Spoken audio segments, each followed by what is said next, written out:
Salut Lilou,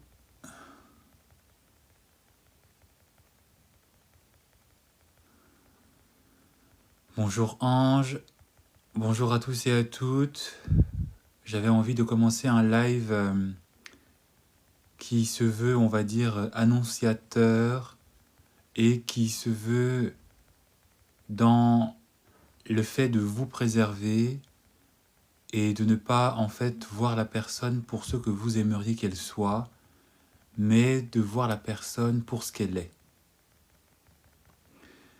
Et si je vous dis ça, comme vous le voyez peut-être décrit à l'arrière de moi, je voulais parler à toutes ces personnes qui peut-être sont en train de se demander si il ou elle devrait rester avec cet homme ou cette femme pour qui ils ont un attachement émotionnel fort, pour qui tu as un attachement émotionnel fort, pour qui tu ressens des sentiments, un attachement, pour qui peut-être tu as une envie de faire de lui ou de faire d'elle ton partenaire, ton ou ta partenaire, mais où en fait à côté de ça, il y a des zones d'ombre chez cette personne.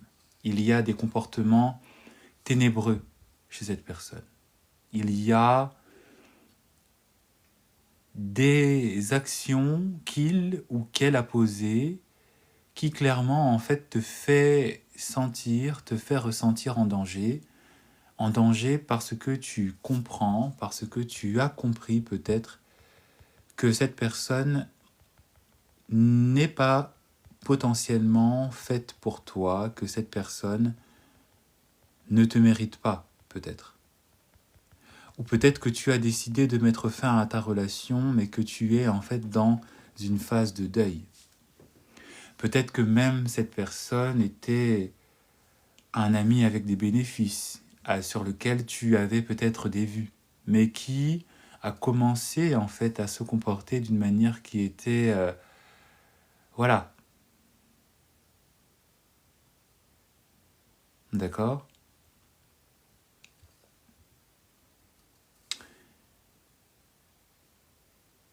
Et en fait, il faut que tu comprennes que cette personne, à partir du moment où elle ne t'apporte pas des choses positives, à partir du moment où cette personne continue de ne pas t'apporter du positif dans ta vie, tu dois comprendre en fait que cette personne retarde ton bonheur.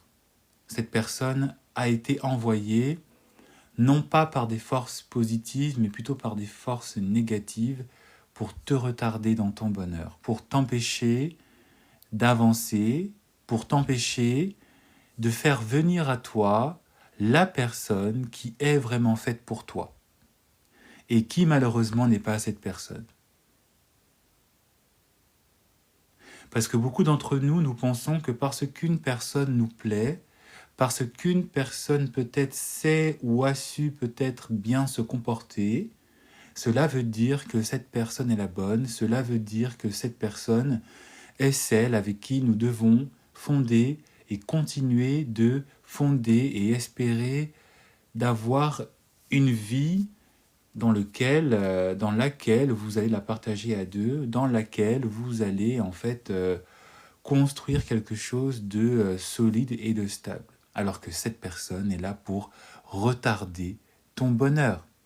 Et si tu n'es pas suffisamment, et si tu n'es pas suffisamment clairvoyante, et si tu ne t'aimes pas suffisamment,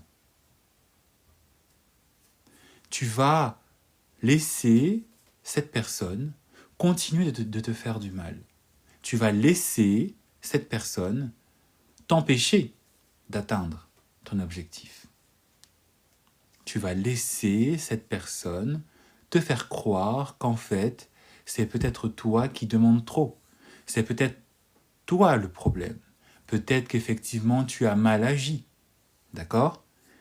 Parce que, en fait, cette personne qui est coupable de vouloir aspirer à quelque chose qu'elle ne mérite pas, cette personne va essayer de transmettre sa culpabilité sur toi. Cette personne va tenter de transmettre sa propre culpabilité vers toi. Parce qu'elle sait qu'elle n'est pas faite pour toi. Mais elle veut quand même continuer de bénéficier de toi. Elle veut quand même continuer à coucher avec toi. Elle veut quand même continuer à avoir accès à ta vie. Elle veut continuer à avoir une main mise sur toi pour te dominer, pour te manipuler, pour avoir accès à des choses dont elle sait qu'elle n'a pas droit, parce qu'elle n'est pas déjà une bonne personne pour elle-même. Et c'est ça le message que j'avais envie de vous transmettre aujourd'hui. C'est ça la parole, entre guillemets, d'éveil que j'avais envie de vous transmettre aujourd'hui. Cette personne que tu aimes, mais qui, de manière objective, qui de manière objective te fait du mal ou t'a fait du mal, n'a pas été, n'est pas une personne qui est là pour toi et pour ton bonheur. Il ou elle est là ou a été pour toi, là pour te retarder, pour te bloquer, pour te faire perdre du temps, pour te manipuler, pour t'utiliser, user et abuser de toi, dans tous les sens du terme, d'accord ? Elle est là aussi, elle a été là pour en fait peut-être te permettre aussi d'ouvrir les yeux. Elle a été aussi là pour te faire revivre peut-être des schémas traumatiques que tu as peut-être connus dans le passé. Parce que beaucoup d'entre vous qui attirez des personnes qui sont négatives, mais que vous ne voyez pas dans la réalité émotionnelle et spirituelle dans laquelle vous êtes censé voir cette personne, vous ne savez pas qu'une personne qui est toxique, par exemple, une personne qui est négative pour vous, est là pour vous faire revivre et pour essayer aussi de vous enchaîner dans des schémas que vous avez peut-être connus dans votre enfance, en regardant vos parents, que vous avez peut-être vus dans votre entourage, que vous avez peut-être même déjà vécu dans des précédentes relations. Et comme ces personnes sont là pour essayer de vous retarder dans votre bonheur, vous empêcher d'avancer, ils vous font revivre des choses que vous avez déjà peut-être vécues ou vues. Et il est temps de le voir. Et il est temps d'en être conscient et d'en être consciente. Et il est temps peut-être de commencer à changer, de vouloir forcer une relation quand on voit que cet homme ou que cette femme n'est pas fait ou faite pour vous, plutôt que de vous laisser enchaîner en espérant que cet homme ou que cette femme va changer, que cet homme ou que cette femme va en fait se rendre compte qu'il ou elle a mal agi et qu'il ou elle va enfin se décider à être cette bonne personne que vous voudriez qu'il soit, pas pour lui mais pour vous. Plutôt que de rester dans ce schéma-là, apprenez déjà à savoir et à vous demander si ce que vous êtes en train de vivre est quelque chose que vous méritez. Est-ce que, après tout ce que vous avez traversé et connu dans votre vie, vous méritez de continuer de laisser des personnes aussi nulles, parce que pour moi c'est être nul dans la vie, vous pourrir la vie. Et laisser aussi ces personnes quelque part continuer à se pourrir la vie eux-mêmes. Parce qu'une personne qui est le bourreau, c'est une personne aussi qui est sa propre victime. Une personne qui est ton bourreau, c'est aussi une personne qui est sa propre victime. Parce qu'il est inconsciemment en train de continuer de se faire du mal, parce qu'il s'enchaîne. Même s'il est le bourreau, il s'enchaîne dans des comportements qui sont négatifs, qui sont bas, qui vibrent dans de basses vibrations, qui sont ténébreux et ainsi de suite. Et il est temps pour toi de laisser cette personne être négative pour elle-même. Laisser cette personne continuer à faire du mal à d'autres personnes que toi. Laisser cette personne faire ce qu'elle a envie de faire de sa vie. Parce qu'il y a des personnes qui s'enchaînent. D'accord ? Il y a des personnes qui aiment s'enchaîner. Il y a des personnes qui qui aiment, d'accord? Merci Audrey pour la rose. Il y a des personnes qui aiment, voilà, s'enchaîner, hein, à vibrer dans des basses vibrations, à vibrer dans la négativité, à vibrer dans un état de manque, à vibrer dans un état de peur, et donc qui, en étant les bourreaux, continuent en fait de faire du mal. Et donc, ils s'enchaînent parce que si tu fais du mal, c'est parce que déjà tu as subi une forme de mal que tu répètes. Et il est temps pour toi qui m'écoutes, et il est temps pour vous qui allez m'écouter dans le futur, de sortir de ce schéma. De ne pas laisser ces personnes continuer de s'enchaîner eux-mêmes en s'enchaînant avec toi, en s'enchaînant avec vous, en s'enchaînant avec nous. Parce que si tu entres dans la pleine réalité de ta conscience, tu te rendras compte en fait que cette personne, comme je l'ai dit, est là pour te retarder, est là pour t'empêcher de t'établir. Et surtout, cette personne est là pour t'empêcher de faire venir à toi la personne qui sera vraiment faite pour toi.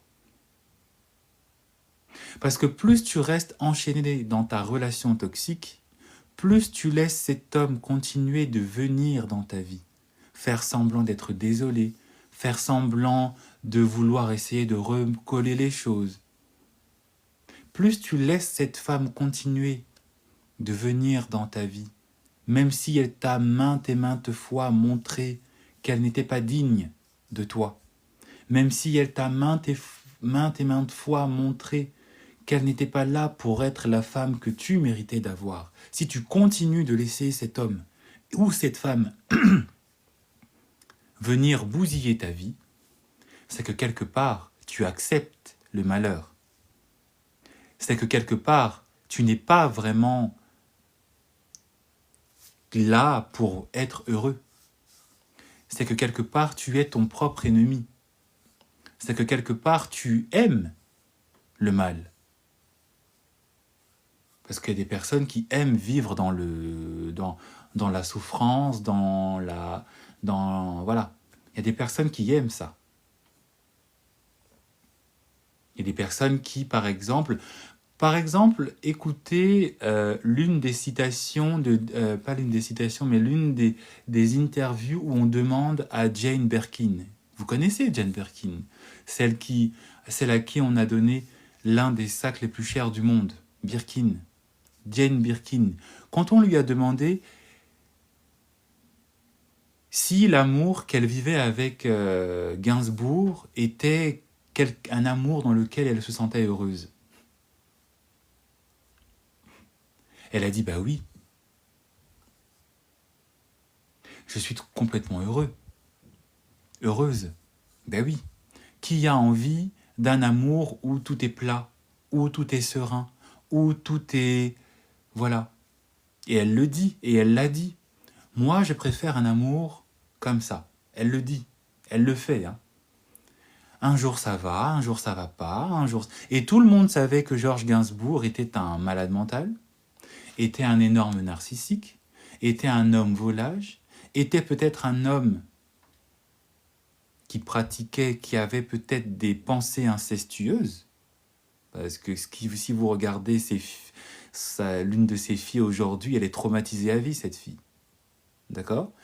Était un homme qui était violent avec elle, il était violent avec Jane Birkin, enfin... Mais elle, Jane Birkin, elle avait choisi de rester avec cet homme. Parce que, comme je vous l'ai dit, l'amour pour elle, c'était la négativité. L'amour pour elle, c'était le fait de souffrir. L'amour pour elle, c'était le fait de vivre dans des schémas toxiques. De vivre avec un homme qui, un jour, d'être avec un homme, en fait, déjà qui ne s'aimait pas lui-même. Parce qu'un homme qui vous fait du mal, c'est un homme qui ne s'aime pas lui-même. Voilà. Et donc, forcément, un homme qui ne va pas vous aimer. Et donc, Jane Birkin, c'était ça.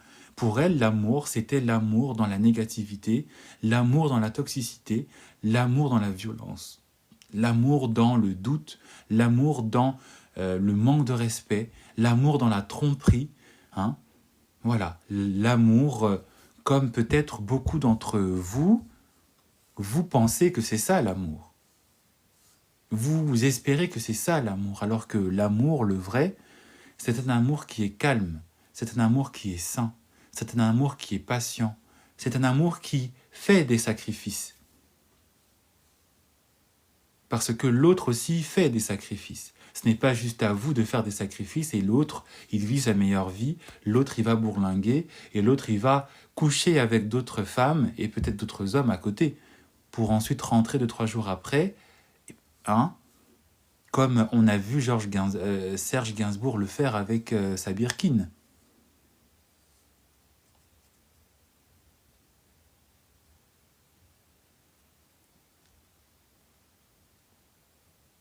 Alors évidemment, vous allez me dire que oui, mais est-ce que la popularité de Serge Gainsbourg et de Jane Birkin aurait été la même? Mais à un moment donné, il faut arrêter de penser aussi dans la possibilité et l'aisance que vous donne peut-être cette personne. Parce que beaucoup d'entre vous aussi, vous vous enchaînez avec des hommes ou avec des femmes parce qu'ils vous donnent des choses qui sont peut-être agréables pour vous, qui sont peut-être agréables aussi pour votre porte-monnaie, qui est peut-être agréable pour le regard des autres. Mais qu'en faites-vous de votre santé mentale? Qu'en faites-vous de votre bien-être? Qu'en faites-vous aussi parfois de votre honneur, de votre dignité d'hommes et de femmes sur cette terre, comme on aime bien le dire? Parce qu'à un moment donné, il faut arrêter aussi de vivre dans la théorie. Il faut aussi arrêter d'aimer dans la théorie. Dans la pratique, est-ce que cet homme répond à ce que toi tu lui donnes? Dans la pratique, est-ce que cette femme te répond dans ce que toi tu lui donnes, homme, qu'il aime? Parce que l'amour, ce n'est pas juste une théorie. Il y a des personnes qui se sont sacrifiées par amour. Il y a des personnes qu'on a remerciées par amour. Il y a des personnes à qui on donne des choses. Il y a des personnes qui sont encore vivants, qui vivent une histoire d'amour qui transcende tout, parce qu'il y a eu un sacrifice des deux côtés, et pas juste d'un seul. Non, les deux se sont sacrifiés pour l'autre, pour cet amour. Malgré la pauvreté, malgré le refus, malgré les doutes, malgré les tentations, il y a eu un choix. Mais ce choix a été fait parce qu'il y a déjà eu une bonne base. Un choix d'un amour inconditionnel pour soi.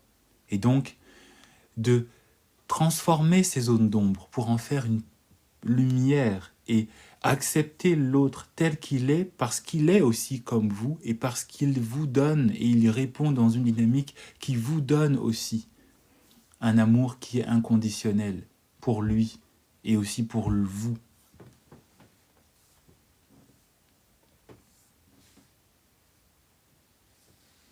Mais comment tu différencies dignité et peur avec l'auto-sabotage? La dignité et la dignité, c'est tout simplement en fait le fait de savoir que l'on mérite des choses qui sont le fait de savoir sa valeur, de connaître sa valeur et de savoir que l'on mérite le meilleur et donc de ne pas s'engager ou de ne pas continuer à s'engager dans des schémas, dans des dynamiques qui ne répondent pas aux choses positives que vous avez décidé d'avoir et de garder dans votre vie. Et donc, tu ne vas pas en fait agir par peur de manquer, même si cet homme, même si cette femme ne correspond pas à ce que tu recherches.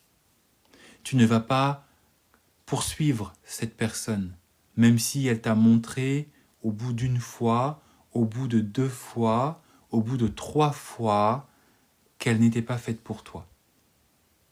À un moment donné, ta dignité va te dire, mais stop.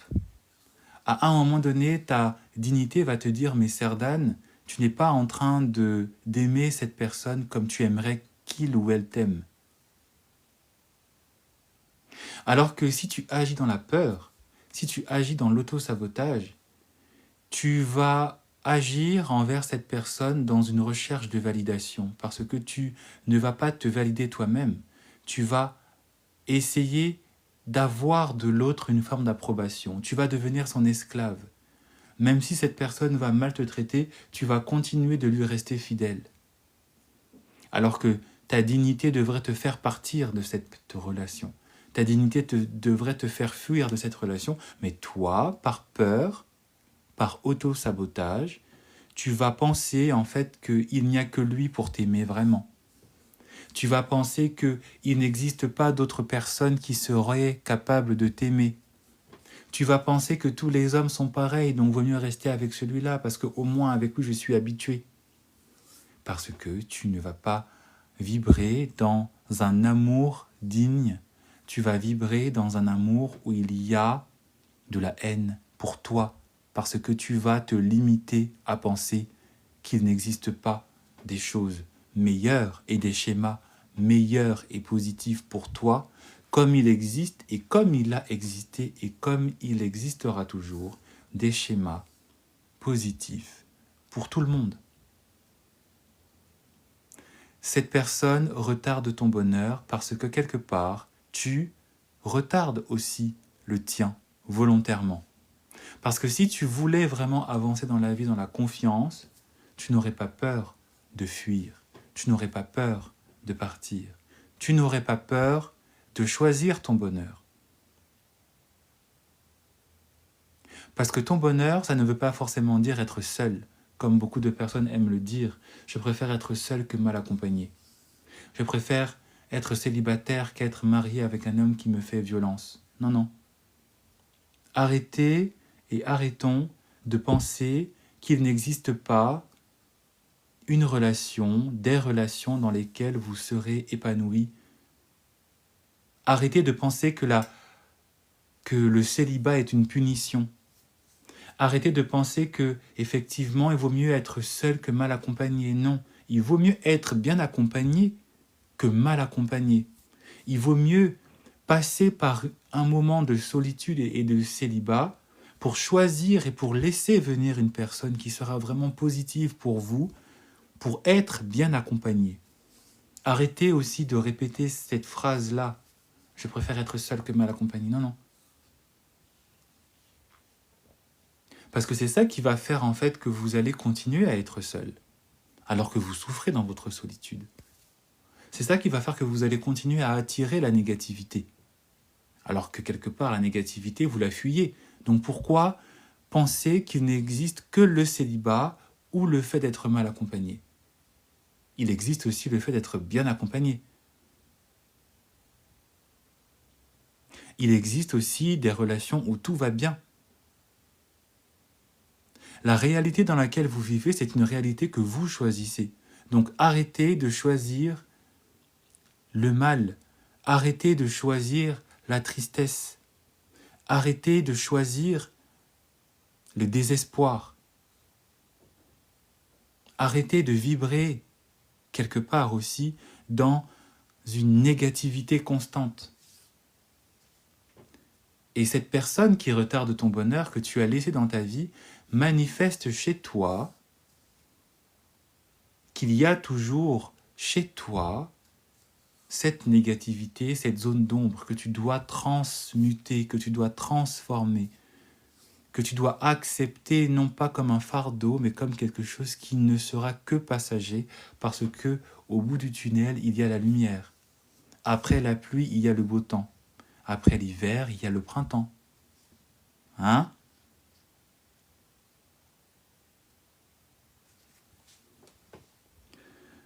Je vous remercie beaucoup pour votre soutien, pour votre attention. Merci beaucoup pour les cadeaux et je vous dis à très bientôt.